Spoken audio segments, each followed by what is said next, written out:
घर के मंदिर में जलने वाले दीपक घंटी रोज धोने वाले गौर से सुन लो, वरना पूरा घर हो जाएगा बर्बाद। दोस्त, जीवन में चाहे कितना भी मुश्किल क्यों ना आ जाए एक चीज़ कभी मत भूलना, पूजा मंदिर में घर रखी घंटी देवी देवताओं को मंदिर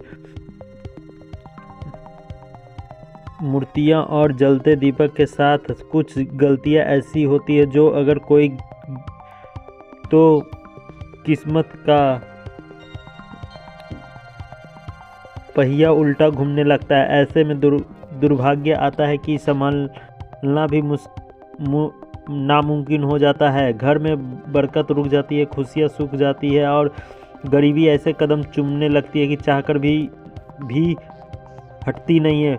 भक्तों, हो सकता है आप भी अनजाने में वही गलती कर रहे हो, इसलिए पैसा वापस टिकता नहीं है। घर में अशांति रहती है और सफलता बस दूर से हाथ हिलाते ही हम बिना समझ जाने अनजाने में कुछ ऐसा कर बैठते हैं जो हमारे भाग्य में दरवाज़ा बंद कर देता है, और जब साथ सब हाथ से निकल जाता है तब हमारे पास रह जाता है सिर्फ पछताना और ताने। लेकिन घबराइए मत, आज इस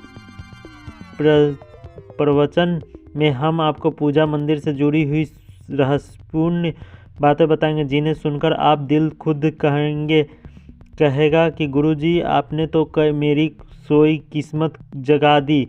तो भक्तों, इस प्रवचन को अंत तक सुनना, क्योंकि यह सिर्फ जानकारी नहीं, यह आपकी ज़िंदगी बदलने की कुंजी है।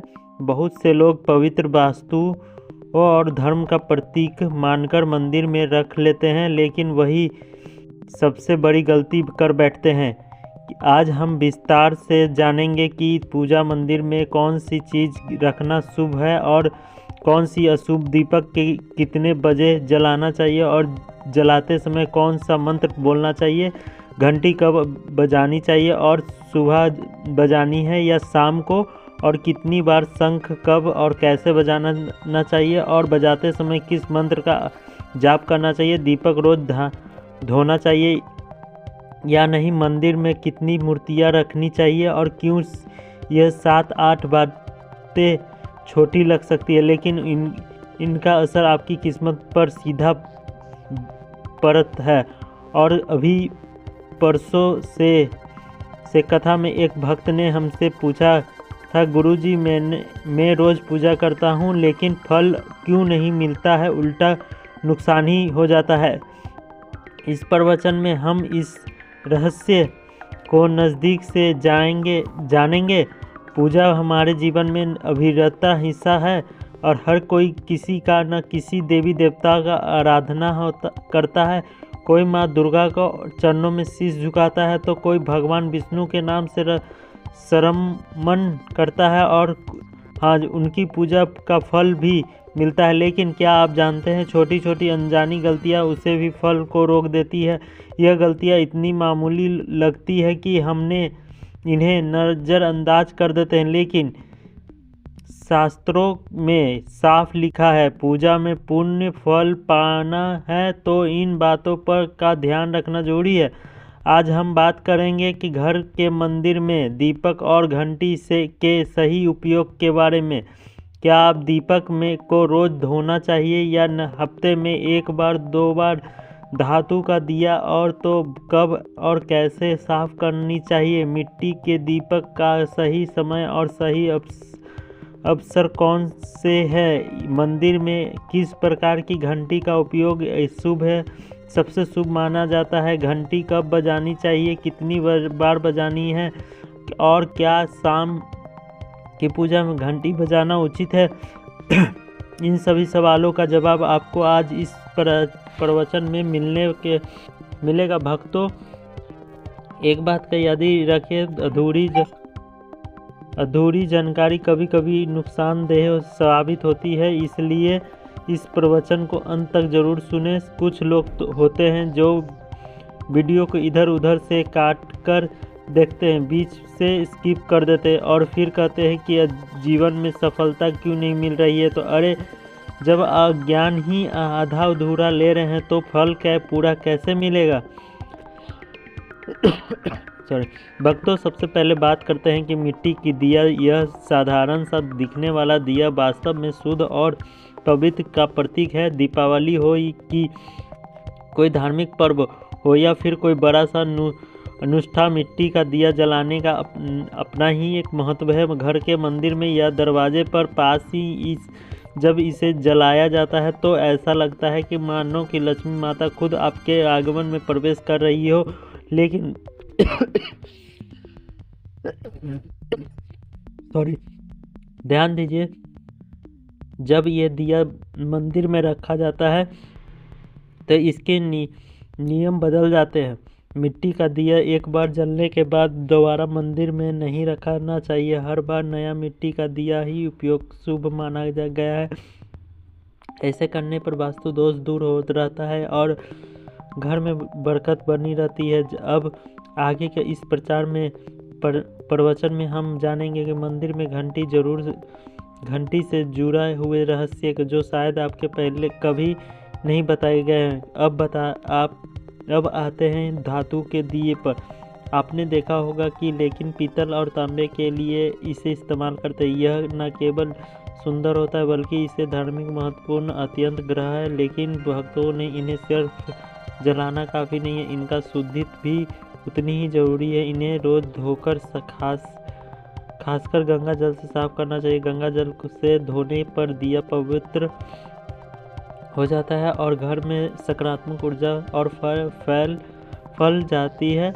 और अगर आप हफ्ते में केवल एक बार इन्हें साफ कर रहे हैं तो यह पूरी तरह से शुद्ध नहीं हो पाते, इसलिए इसे अपनी रोज़ाना आदतें बना लें। और अब आदतें हैं, घर में मंदिर की घंटी पीतल की घंटी की ध्वनि की ऐसी होती है, वातावरण की नकारात्मक ऊर्जा को तुरंत दूर कर देती है और सकारात्मक का प्रभाव बढ़ा देती है। लेकिन भक्तों, इसे कभी कभी दक्षिण दिशा में ना रखें, यह अशुभ माना जाता है। घंटी को हमेशा पूजा स्थल के पास ही या मंदिर के प्रवेश द्वार पर रखें। सबसे शुभ घंटी वह होती है जिसके गहरे की नक्काशी हो।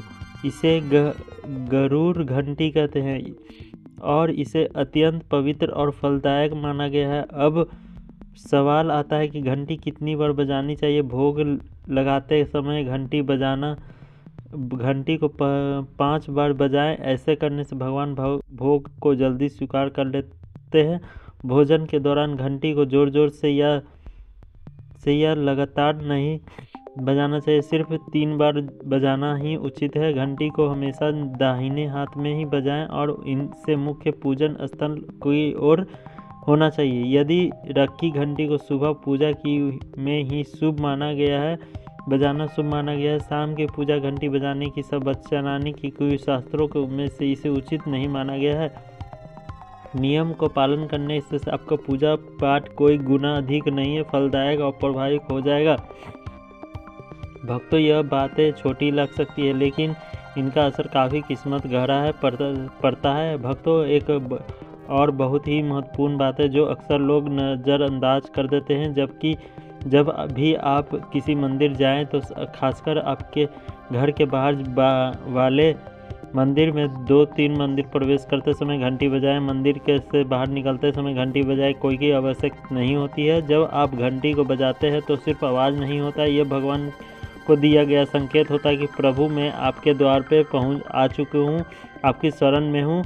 एक बार घंटी बजाने का मतलब है लेकिन भगवान के द्वार में प्रवेश करने के लिए और पूजा आरंभ कर रहे हैं।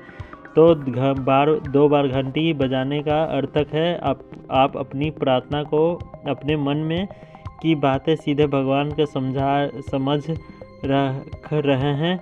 अब भक्तों, हम आपको कुछ ऐसी बातें बताने जा रहे हैं जिन्हें शायद आपको कोई ना बताया, इसलिए बातों को ध्यान से सुनिए। और क्योंकि आपके पूजा के पाठों में कभी अधिक फलदायक नहीं सकती है, तो अब मैं बताने जाना हूँ कि आप ये नकारात्मक घर के सीढ़ियों को पास पूजा घर बनाना अशुभ माना गया है, क्योंकि वह नकारात्मक ऊर्जा का प्रभाव अधिक होता है।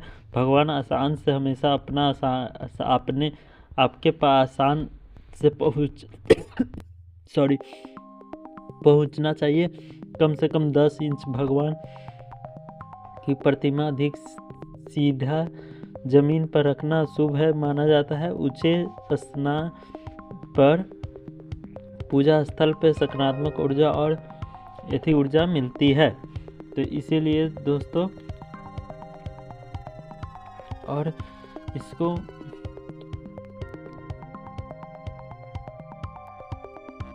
इसको रखना चाहिए और इसको दूर रहना चाहिए और इसको मंदिर के से ऊपर रहना चाहिए।